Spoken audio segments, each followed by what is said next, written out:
1991 में देश के पास सिर्फ 15 दिनों का पैसा बचा था। 15 दिनों के बाद हमारा देश दिवालिया हो जाता अगर उस वक्त डॉक्टर मनमोहन सिंह ने आर्थिक नीतियां नहीं बनाई होती तो।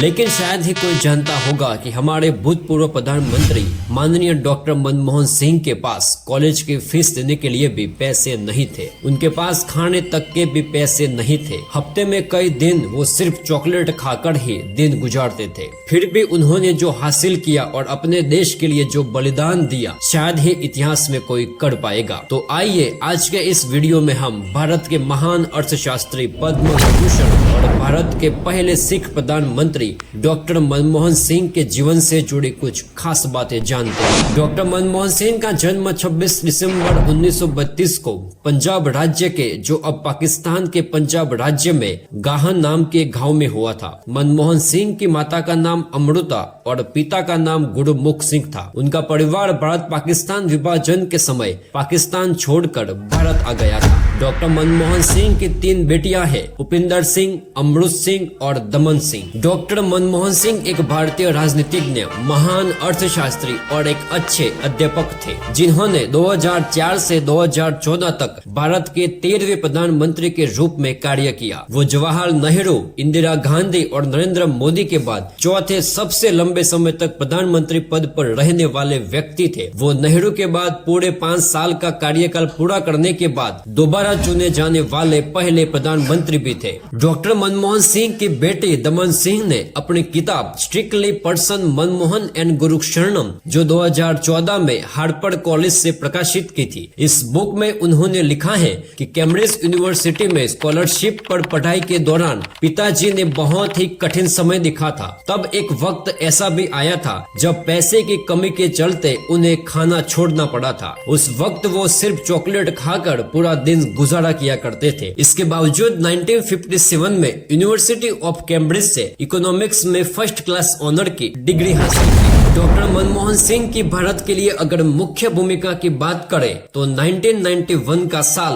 भारत के लिए बहुत मुश्किल था। देश आर्थिक संकट से जूझ रहा था। विदेशी मुद्रा भंडार लगभग खत्म हो चुका था और देश दिवालिया होने की कगार पर था। ऐसे कठिन समय में वित्त मंत्री के रूप में डॉक्टर मनमोहन सिंह ने कमान संभाली। उन्होंने उस समय के प्रधानमंत्री पीवी नरसिम्हा राव के साथ मिलकर अर्थव्यवस्था को सुधारने के लिए क्रांतिकारी फैसले लिए। पहले भारत में कोई भी उद्योग शुरू करने के लिए सरकार से कई तरह के लाइसेंस लेने पड़ते थे। इस प्रक्रिया में बहुत समय लगता था और भ्रष्टाचार भी बहुत होता था। डॉक्टर मनमोहन सिंह ने इस लाइसेंस राज को खत्म कर दिया, जिससे व्यापार करना आसान हो गया। उन्होंने आयात और निकास पर लगे प्रतिबंधों को कम किया, जिससे विदेशी कंपनियों के लिए भारत में व्यापार करना आसान हो गया। डॉक्टर सिंह ने विदेशी कंपनियों को भारत में निवेश करने के लिए प्रोत्साहित किया। इससे देश में नई तकनीक आई, रोजगार बढ़ा और अर्थव्यवस्था मजबूत हुई। इन सुधारों को आर्थिक उदारीकरण कहा जाता है। इन सुधारों का नतीजा ये हुआ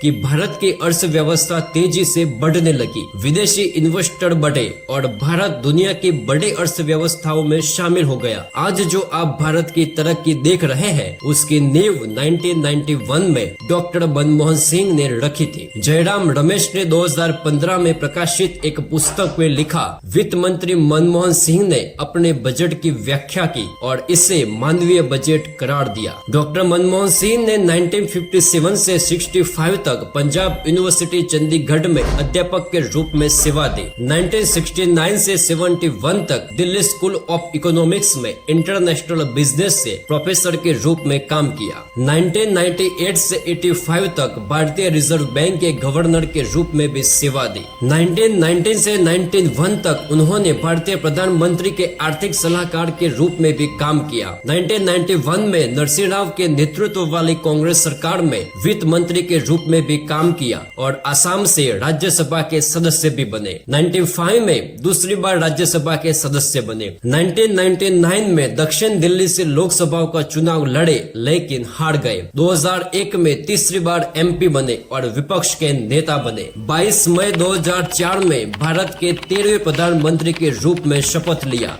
और 26 मई 2014 तक भारत के प्रधानमंत्री के रूप में काम किया। प्रधानमंत्री के पद पर रहते हुए उन्होंने देश को कई नई ऊंचाइयों पर पहुंचाया। पूर्व प्रधानमंत्री माननीय डॉक्टर मनमोहन सिंह का 26 दिसंबर 2024 को 92 साल की उम्र में निधन हुआ। पूरे देश में 7 दिनों का राष्ट्रीय शोक रखा गया। डॉक्टर मनमोहन सिंह का जीवन बहुत ही प्रेरणादायक है। वो हमें शिक्षा की ताकत और बुरे समय में शांत मन से निर्णय कैसे लेके परिस्थितियों को काबू में लाया जा सकता है वो सिखाता है। मनमोहन सिंह का जीवन हमें कई महत्वपूर्ण पाठ सिखाता है जो व्यक्तिगत और पेशेवर दोनों स्तरों पर प्रेरणादायक है। मनमोहन सिंह का जीवन इस बात का प्रमाण है कि कठिन परिश्रम और शिक्षा जीवन में सफलता की कुंजी है। एक साधारण परिवार में जन्मे मनमोहन सिंह ने ऑक्सफोर्ड और कैम्ब्रिज जैसी प्रतिष्ठित संस्थाओं से शिक्षा प्राप्त की। उनकी सफलता दिखाते हैं कि अगर आपके पास सीखने की तमन्ना है तो आप किसी भी परिस्थिति से ऊपर उठ सकते हैं। मनमोहन सिंह ने अपने पूरे जीवन में सादगी और विनम्रता को बनाए रखा।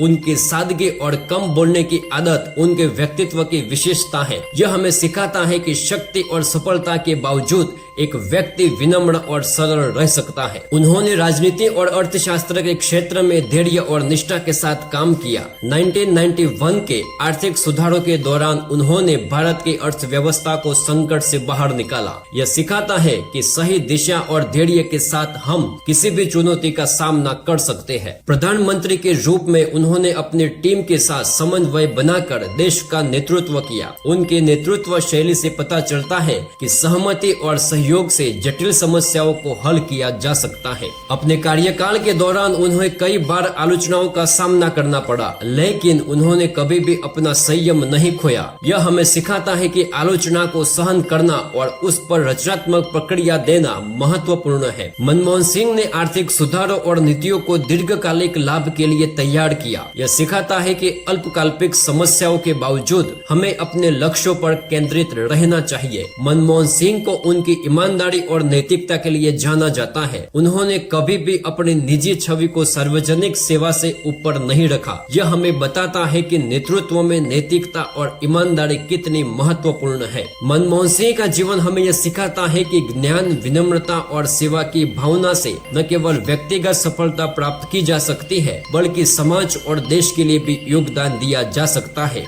दोस्तों, अगर आपको ये वीडियो पसंद आया हो तो वीडियो को लाइक और चैनल पर नए हो तो चैनल को सब्सक्राइब जरूर कर देना।